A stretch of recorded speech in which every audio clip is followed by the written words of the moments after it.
Hello दोस्तों, मैं अंकुर शुक्ला एक बार फिर से आपका स्वागत करता हूं आपके अपने प्यारे से प्लेटफॉर्म जिसका नाम है ज्ञान केमिस्ट्री का। आज की इस वीडियो में हम बात करेंगे कक्षा 10 के जीव विज्ञान के तीसरे चैप्टर जिसका नाम है जीव जनन कैसे करते हैं, हाउ डू ऑर्गेनिज्म रिप्रोड्यूस। हमारा बायो का पहला चैप्टर हो चुका, जैव प्रक्रम हो चुका, दूसरा हमने नियंत्रण में समन्वय कर लिया। सारी वीडियो आपको हमारे प्लेटफॉर्म में मिल जाएगी, आप जाके वहां देख सकते हैं। आज इसी क्रम में तीसरा चैप्टर लेके आए हैं जिसका नाम क्या है, जीव जनन कैसे करते हैं, हाउ डू ऑर्गेनिज्म रिप्रोड्यूस। ये चैप्टर काफी इंपॉर्टेंट है, आपके बोर्ड एग्जाम से जुड़ा हुआ चैप्टर है। काफी क्वेश्चन इससे बनते हैं, जो बड़े बड़े क्वेश्चन थ्योरी वाले बनते हैं अक्सर इसी चैप्टर से आते हैं। तो चलिए आज इस चैप्टर को कुछ इसके बारे में जानते हैं, फिर धीरे धीरे करके 3 से 4 लेक्चर में हम पूरे चैप्टर को इसको अच्छे से कवर करेंगे, ठीक है ना। आज ये इंट्रो पार्ट है, तो इंट्रो पार्ट में जितनी इसकी जानकारी पहले हम आपको इंट्रोडक्शन देंगे, फिर जैसे जैसे टॉपिक्स आएंगे वैसे वैसे हम आपको बताते चलेंगे। चलिए शुरू करते हैं, आज की क्लास क्या है क्या नहीं है। तो सबसे पहले चैप्टर का नाम डाल लेना, उसके बाद फिर आगे शुरू करते हैं, ठीक है ना।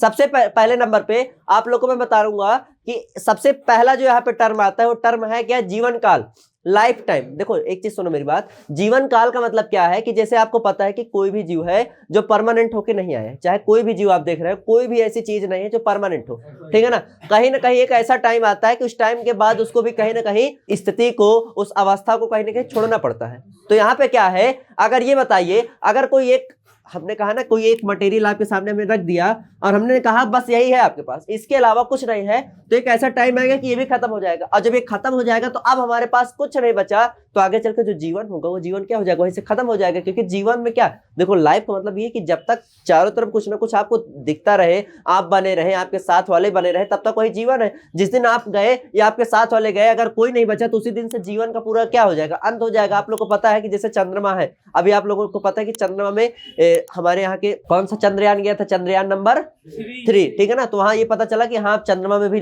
कई सारी न्यूज आई कि चंद्रमा में भी जमीन खरीदेंगे, लेकिन अभी वहां जीवन संभव नहीं है। क्यों संभव नहीं है, क्योंकि वहां पे भी लोग गए ही नहीं, वहां पे बहुत सारी कमियां बताई जा रही हैं। हमारे यहाँ क्या है कि अगर मान लीजिए अगर मैंने आपसे कह दिया कि आपके पास खाने के लिए खाली एक रोटी है और इसके बाद रोटी नहीं बनेगी, तो आप लोग क्या करोगे भाई, रोटी चाहे जितना तुम बचा के रखो, रोटी की भी ड्यू होगी, 10 दिन 15 दिन के बाद वो रोटी खराब हो जाएगी। अगर आप उसको नहीं खाओगे, सोचो कि एक रोटी इसके बाद नहीं खाएंगे तो 10 दिन 15 दिन के बाद रोटी खराब हो जाएगी, और उसके बाद आप सबने कहा कि अब रोटी नहीं बनेगी, तो आपका जीवन भी क्या हो जाएगा, खत्म हो जाएगा। लेकिन अगर आपसे हम कह रहे हैं कि एक खाओ, एक खत्म होगी, दूसरी आएगी, दूसरी खत्म होगी, तीसरी आएगी, और तीसरी खत्म नहीं होने पाएगी, चौथी आ जाएगी, तो इससे हमारा संतुलन बना रहेगा कि चलो एक जा रहा है तो दूसरा आ भी रहा है। तो बस यहाँ पे भी वही चीज है। तो आप लोग को सबसे पहले हेडिंग बनाओ जीवन काल, सबसे पहले कॉपी में हेडिंग बना लो जीवन काल, life span. Life span chapter का नाम डाल लीजिएगा, चैप्टर के नाम डालने के बाद ये हेडिंग बना लीजिएगा, ठीक है ना। इंट्रो पार्ट है, एकदम ध्यान से समझिए, ध्यान से सुनिए, सारी चीजें अच्छे समझ में आएगी, ठीक है। एक एक चीज बहुत क्लियर तरीके से बताऊंगा आप लोग को। तो लिखिएगा, इसमें लिखिएगा जो हेडिंग है जीवन काल। प्रकृति के अनुसार, प्रकृति के नियमानुसार प्रत्येक जीव कुछ निश्चित समय तक ही जीवित रह सकता है। अब जो जीव है उसके जीवन की शुरुआत से लेकर के, मतलब जहां से स्टार्ट हुआ, जहां से पैदा हुआ, स्टार्ट से लेकर के मृत्यु तक का जो काल होता है, वही काल हमारा क्या कहलाता है, जीवन काल।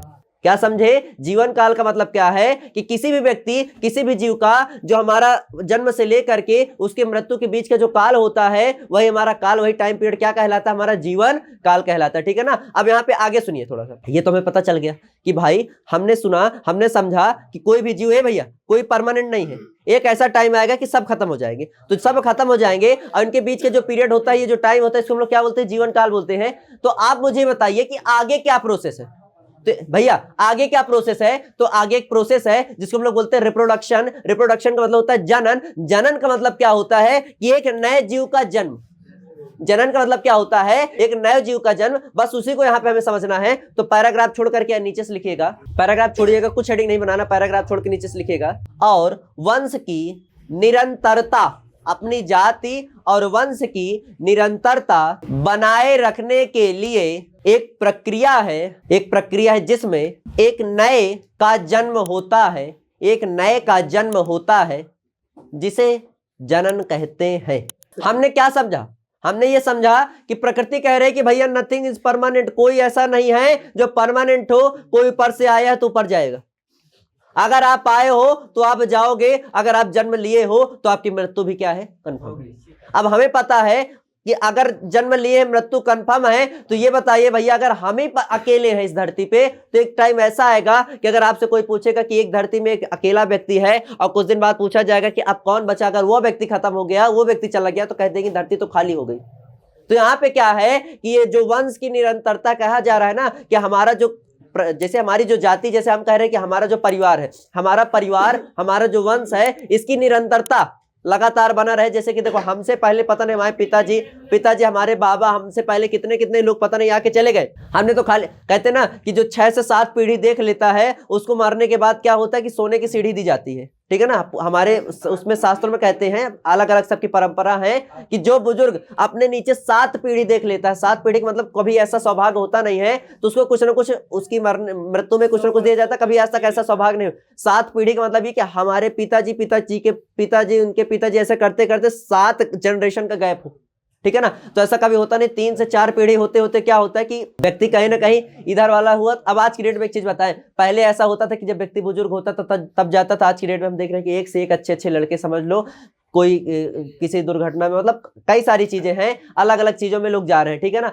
तो बस यहाँ पे ये है कि हमें अपने वंश की निरंतरता और अपने जाति, जैसे हम जिस जाति से बिलोंग करते हैं, हमें पता है हमारा परिवार बना रहे, तो इस परिवार को बनाए रखने के लिए एक प्रोसेस है, जिस प्रोसेस को हम लोग बोलते हैं जनन। अब जैसे कि पौधा है, एक पौधा है भैया, पौधा आपने पेड़ पौधा लगाया, अब पौधा लगाने के बाद एक छोटा सा पौधा लगाया, आप वो पौधा क्या सोच रहा है कि अगर मैं इतना ही बड़ा रह जाऊंगा, अगर मैं इतना ही रह जाऊंगा, तो एक टाइम ऐसा आएगा कि मैं खत्म हो जाऊंगा। वो पौधा क्या कर, अपनी ग्रोथ बढ़ा रहा है, रिप्रोड्यूस हो रहा है, जनन कर रहा है, धीरे धीरे करते करते वो पौधे में इतने सारे फल लग गए, इतने सारे फूल लग गए कि अब एक नया और तैयार हो गया, एक इधर नया और तैयार हो गया। अब वो जो नया तैयार हुआ ना, उसने अपना परिवार देखा।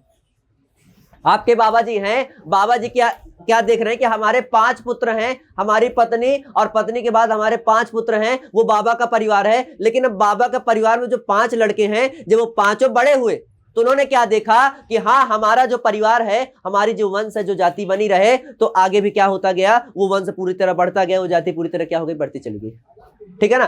तो बस इस चैप्टर में, इसमें हमें यही सारी चीजें समझ रहे हैं ध्यान से, ठीक है ना। ये समझ में आया पूरा इंट्रो पार्ट। चलो थोड़ा सा आगे समझते हैं इसमें, और हेडिंग बनाइए, जनन की आवश्यकता, नेसेसिटी ऑफ रिप्रोडक्शन।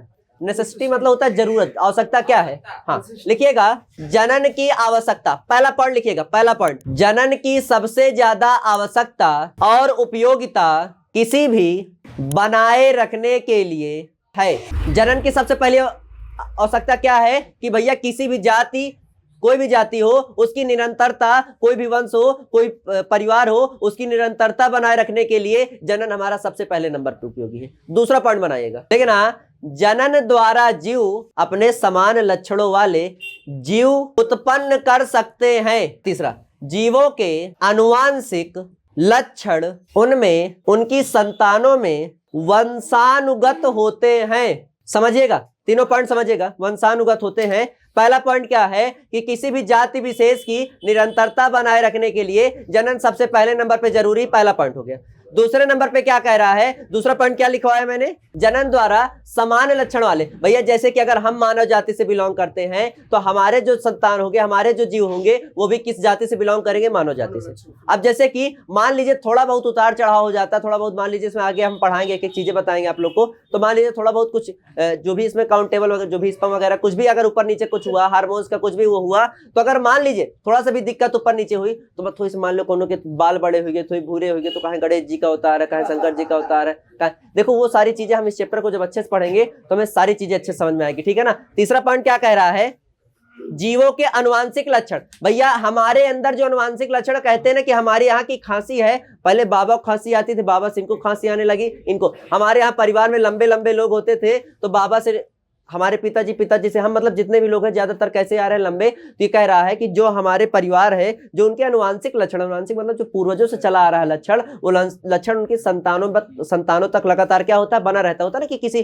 परिवार में देखो लंबे लंबे लोग हैं तो लंबे लंबे, किसी में छोटे छोटे हैं तो छोटे छोटे, ठीक है ना। तो ये सारी चीजें यहाँ पे है। तो ये था जीव वाले पार्ट का इंट्रोडक्शन पार्ट। अब अगला जो हमारा लेक्चर होगा, अगले लेक्चर में हम कैटेगरी डिवाइड करके एक एक चीज अच्छे से पढ़ेंगे, तो ठीक है। आई होप आप लोग को आज के इंट्रो वाला पार्ट समझ में आया होगा कि चैप्टर में है क्या। अगर आप लोग को कोई दिक्कत हो रही, कोई चीज नहीं समझ में आ रही तो आप मुझे बताइए, मैं जरूर उसको और अच्छे समझाने का प्रयास करूंगा। बाकी ठंडी बढ़ रही है तो आप लोगों से रिक्वेस्ट है कि घर पर रहें, बाहर मत टहले, अपने शरीर का, अपने घर वालों का विशेष ध्यान दें, ठंडी बता के नहीं लगती। Thank you, have a nice day.